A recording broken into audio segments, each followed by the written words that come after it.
Has Twitch been able to redeem itself? That's what a lot of streamers, both large and small, are asking right now after the turbulent week it's seen. Before we get into the video, make sure you hit that like button if you enjoyed the video, and hit the subscribe button if you like my content and want to see more of it. Now with that out of the way, let's get straight into the video. For several years now, Twitch has been the center of many controversies with new policies that they've put in place. Back in the mid to late 2022, Twitch had decided across the board that it would change payout amounts for all streamers across the board. With many longtime streamers, most with thousands of subscribers and followers, they had nice platform splits, which is basically just the money that Twitch takes out of every creator's paycheck. Perfect example. If a streamer had a 70-30 split, to date, probably one of the nicest splits available. If a streamer made $100,000, Twitch would basically take $30,000, leaving the streamer with $70,000. Pretty nice chunk of change for a payout, right? Well, with this new policy change, Twitch had announced that they would be going across the board after a certain amount earned for every streamer. They would automatically be defaulted to a 50-50 split. Also in 2022, they pushed through exclusivity restrictions for content creators who were on multiple platforms. While most platforms don't allow you to simulstream once you start making money on said platform, Twitch decided to take a different approach. In an effort to boost interest in the platform, Twitch announced that they would allow streamers to finally simulstream with the platform, with just one slight problem or asterisk to put on that. Instead of doing what YouTube currently does, which is allow you to stream on whatever platform you really want to, Twitch decided that they would go in the opposite direction because Twitch is Twitch. Twitch stated in an email to their content creators over the summer that, quote, "We also recognize that the digital landscape has changed since we first introduced the partner program, and that many of you engage with your communities in many different places. So we are updating our policy. We will no longer be enforcing this portion of your agreement, and will be updating terms early next year," end quote. For the most part, that sounds like a good idea, right?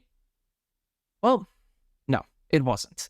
What Twitch had done was basically change the rules, not get rid of them.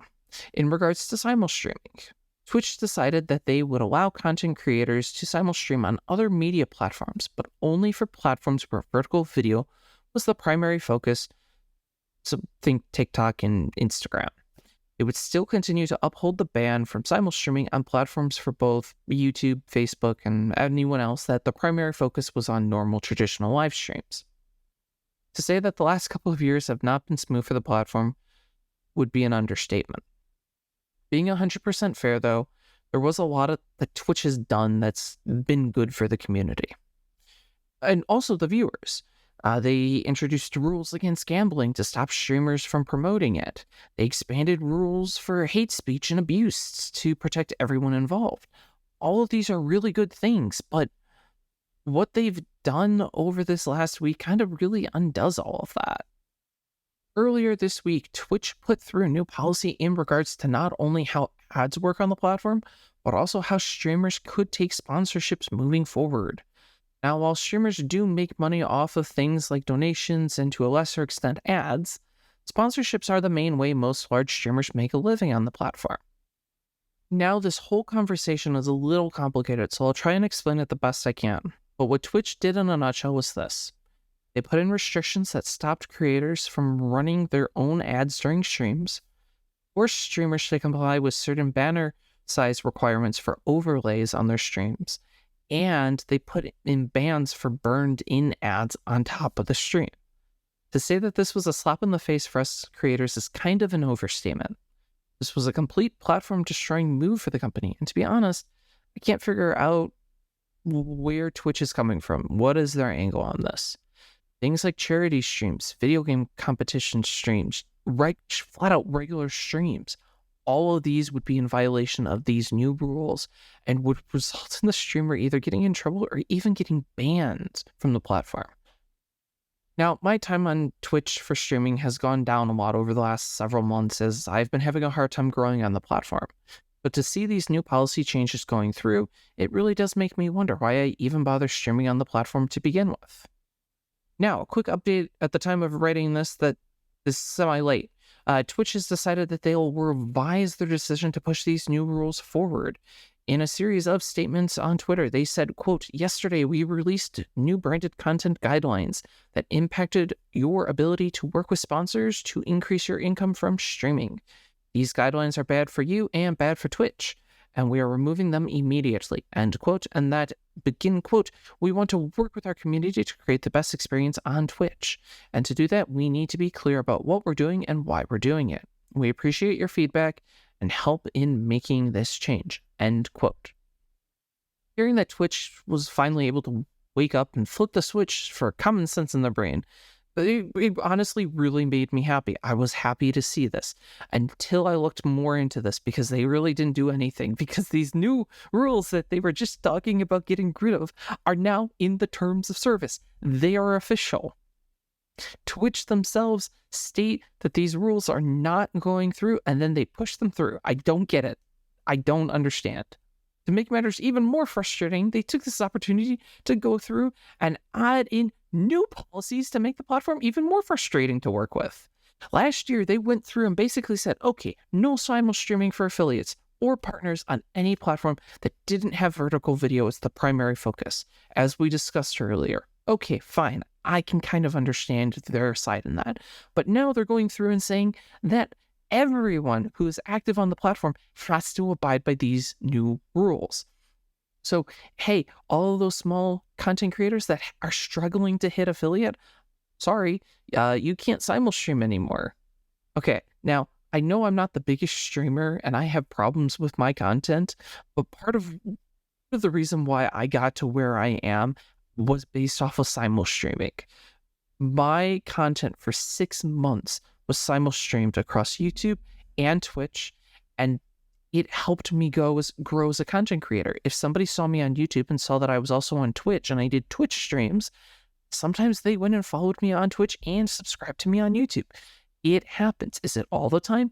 No, but it does happen, and it helps these smaller content creators grow when, nobody really wants to go and give them a chance.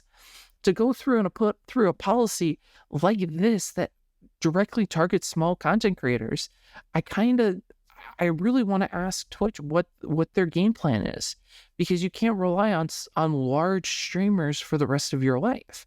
You need new content, new ideas, new thoughts coming through your platform when old ones leave. And if everyone who's a small content creator goes and looks at this and is just like, you know what, it's not worth my time to even try and invest in this platform at all, your platform's going to die. And I won't go and claim that Twitch streamers need to abandon the platform because it's flawed or anything, or that Twitch should just die already, because I honestly don't think that. I think they need competition between YouTube for YouTube to get better and thus for Twitch to get better. But I do think that all of the small creators, and even large creators for that matter, need to take a minute and look at and evaluate this situation. A lot of us are only active on one platform, maybe two if we count Twitter. And while I understand why, maybe you just don't have the time, I can understand that because I've been in your situation as well. I think at the same time, we need to evaluate this situation as a whole and just realize how quickly a platform can fall off. If you're not invested in a YouTube or your TikTok or your Snapchat or whatever, if you're not invested in multiple platforms, and if you're only on Twitch, if Twitch goes belly up, or if Twitch does a policy that you don't like and you don't agree with, so long. You're not left with many other options. You either comply or you don't comply. And they've done a lot, to be honest, in just 6 months. There's still another 6 months just in this year. There's 2024, 2025, so on and so forth, that they continue to mess things up. Or any platform, really, for that matter, they could mess this up big time. So we need to be prepared. And, ultimately, there's not a whole lot else that I can say over the matter other than be careful. And if you're a viewer, if you don't create content, bear with your creator if they're doing things that necessarily you don't like. It might be because they need the money, and, a platform does something like this and it hampers how they used to make money. So, thank you all again for tuning in today. Make sure to drop a comment with your thoughts on everything going on with Twitch. Do you think streamers are blowing everything out of proportion, or do you think we aren't worrying enough? I'd love to hear everyone's thoughts on the matter. Look forward to seeing you guys next time.